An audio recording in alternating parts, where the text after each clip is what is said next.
السلام عليكم ورحمة الله وبركاته. عاملين ايه يا بنات؟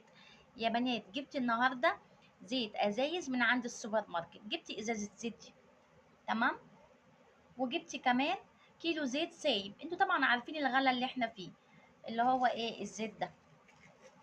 زيت سايب من عند العطار او من السرجة، اي سرجة هتعدي عليها هتجيبي زيت من عندها. قولوا عايزة زيت سايب من الحلو، مش من اللي هو بيجمد.